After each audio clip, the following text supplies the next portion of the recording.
This is Charlie Kao with TravelMole TV in Singapore at the WIT conference, Web in Travel, with Mario Hardy, who's the new Chief Executive Officer of Pacific Asia Travel Association, PATA.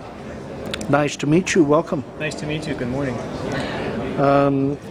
You are relatively new in general to PATA. You were just explaining to me how you became acquainted with them through participation in the foundation in recent years, but your participation in the travel tourism was more with managing some UBM, this big conglomerate based in UK, their travel assets of OAG and Routes, this conference for airlines and airports and destinations. I went through that quick thing so we can get to PATA and focus on what your take really is. What are the assets there? What are the basic foundation pieces that are there from this very old established association that can be leveraged to become PATA of the 21st century that has yet to find itself? You know, one of the things that I actually found really, not surprising, but I was pleasantly surprised when I actually joined PATA, is I've known about PATA for many years. I've heard the names, and every time I've met somebody when I was part of the foundation, I introduced myself as one of the trustees of the foundation.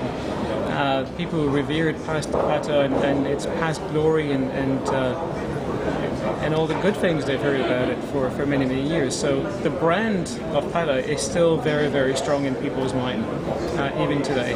And everywhere I go, if I talk about PATA in the travel industry, everyone has heard of it. I would have to agree with that.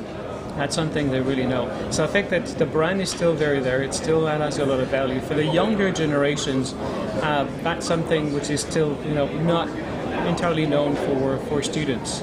And I think for the youth specifically, if we want PATA to survive and be there in another 60 years from now, which I hope it is, we need to engage with the younger generations. We need to deliver services and product and research that are interest to them.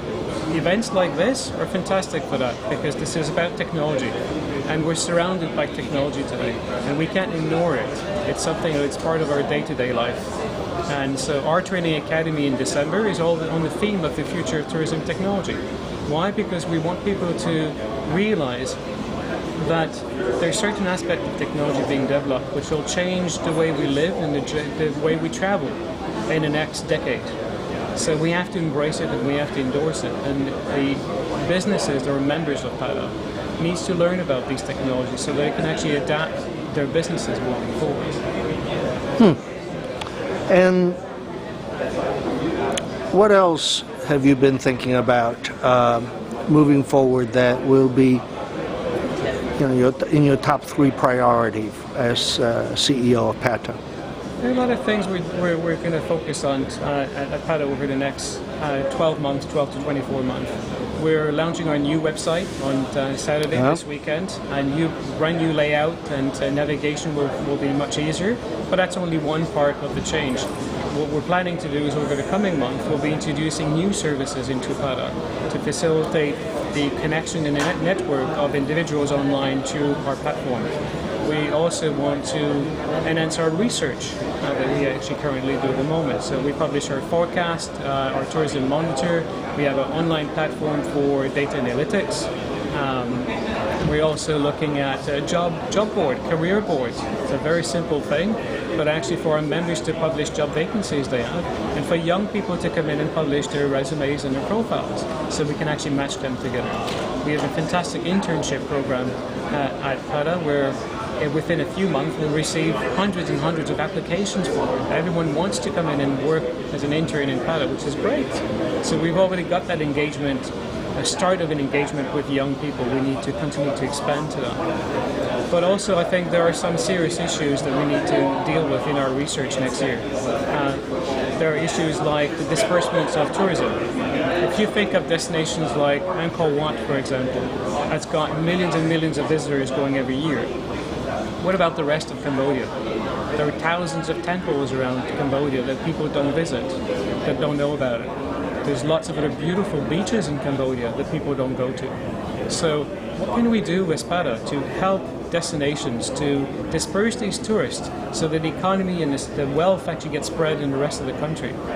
What can a PATA do? Yeah.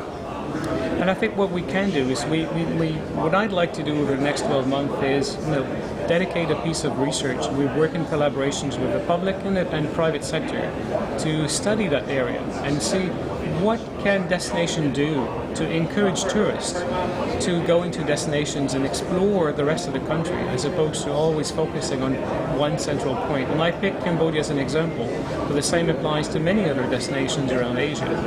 So that's one key research that we're interested in. The other one, which is a large issue around Asia, here specifically in Singapore, is human capital development, talent. There's a huge demand. The growth of travel in Asia is growing at a phenomenal rate.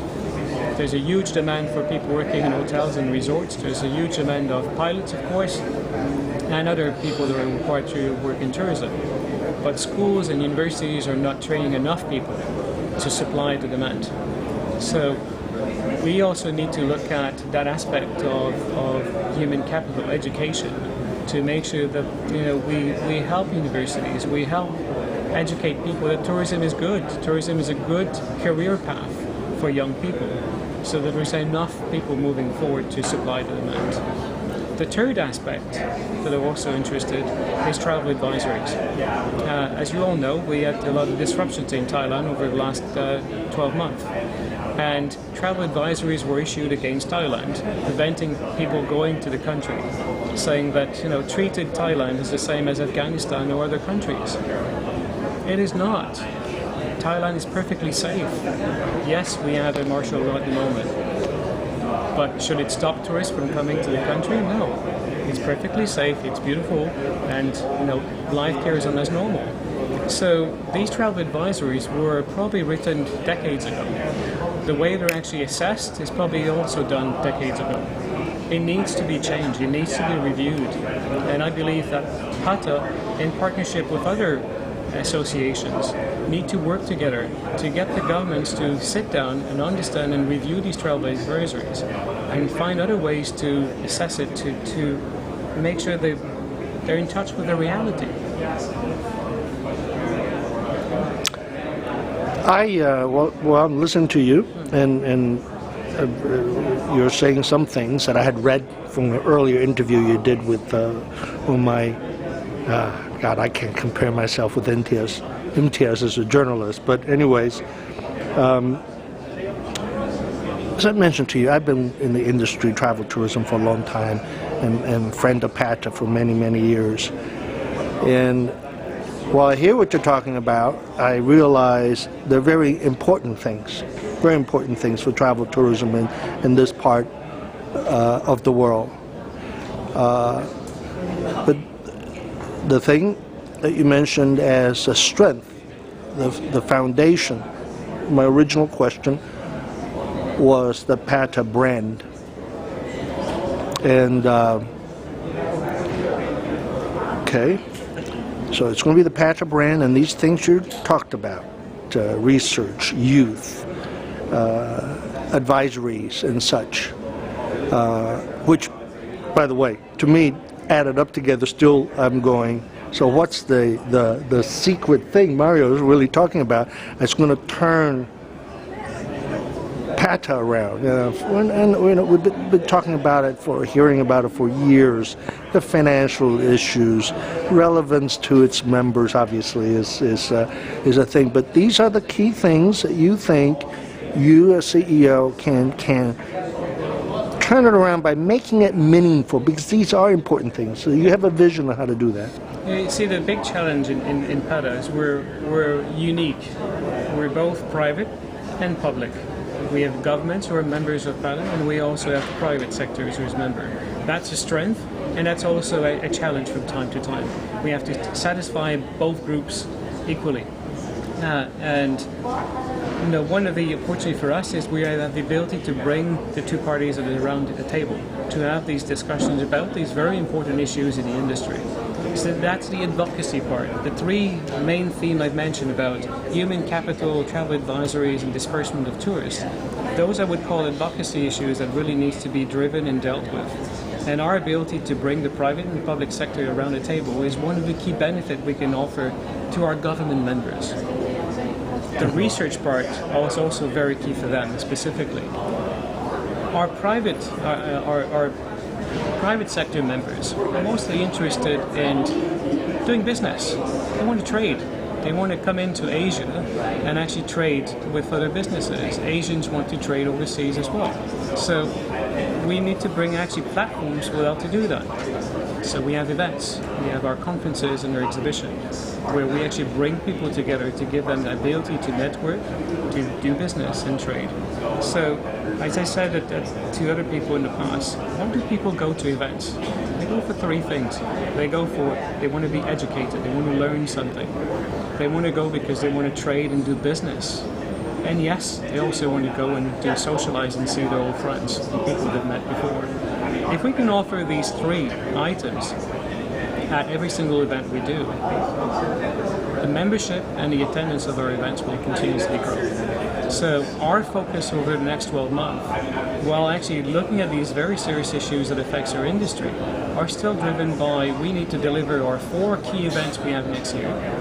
Our training academy, which we have 2 in June and December, and the research that we actually do every year. If we can deliver all of these, and making sure we deliver them with high quality, we will have return visit into PADA. And hopefully at the same time, our membership will continuously grow. So, it's all about delivering on these activities. And what Martin, your predecessor, Greg's, the relationship that he's built up and the seat at the table with UNWTO and WTTC, to the global main players for private sector in one case and public sector in the others. To what extent might these relationships and organizations fit into what you just talked about?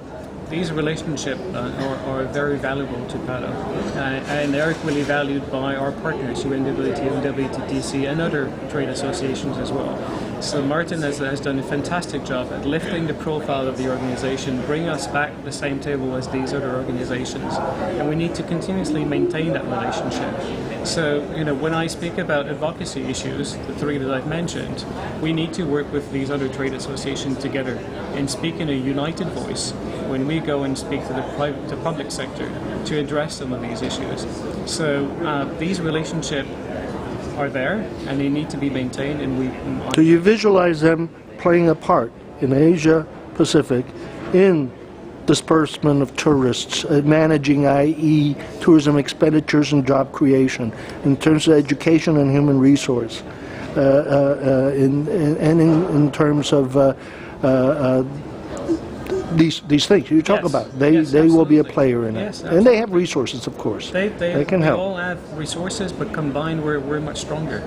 And so if we combine our efforts together, we can deliver much better research, we can deliver much better tangible results for the destinations in these 3 areas. And I didn't realize, but you said the staff there, they've been there for a while, so they know PATA. We have they're young, fairly, or a mix? We have a mix. We have a few staff members that have been around with PATA for maybe 10 years, 5 to 10 years. And then we also have a group of young people that have actually joined PATA over the last 3 years. And some are very recent. The other strength that we've got, which is something that was brought by Martin and the team before I joined, was the internship program. And the internship is really inviting young people at university degree individuals from around the world to actually come and spend 3 months at PATA as an internship. And the program has been developed in a way where we match their interests and their skill set with the needs of PATA. And then so we have about 8 interns at a time every 3 months that comes to the office. They're all obviously very young. They speak various languages. They have various points of interest, not only in tourism. We recruit them from other sectors as well. And it gives us that momentum in the office and energy level, which is absolutely fantastic. My final question, in is related to one of my favorite things about PATA, having been a chapter member in Los Angeles for many, many years. Where does chapters fit? The chapters are actually very important to PATA, but they've been also neglected for a very, very long time. And you know, it's an issue that I was asked the first day I joined PATA in January. On the very first day, I was asked that question, what am I going to do about chapters? And I'll tell you honestly what I... That's January of this year, sorry to interrupt. This year, okay. Yes.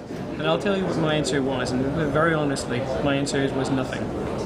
Now let me explain what I mean by that. What I meant is that actually nothing at that time. I don't mean nothing ever. It wasn't a priority at the moment. It wasn't at the time, and it still not is at the current moment. But we do need to engage with the chapters moving forward. We need to bring them back on board into the fold of PATA and developing a working relationship with each one of those. But we have a number of things that we need to deliver internally at PATA headquarters first to reestablish ourselves. Our internal technology platform needs to be deployed. So our first step is next week with our new website. After that, we're developing our new newsletter format as well. After that, we're looking also at our CRM system in the background that needs to be fixed. So in the next 3 to 6 months, all of these will hopefully be in place. And then we'll be in a much stronger position to start re-engaging with the chapters. For us to re-engage with them, we need to be able to deliver something to them, and they need to deliver something back to us. And that's the only way we're going to be able to bring the relationship a little bit closer with the chapters at the moment. Some of them do fantastically well. Our UK chapter has over 1,500 members. They're performing really well. They do lots of great events and activities. Others in Asia, also in Malaysia, US are doing really well. Some in the US are doing really well.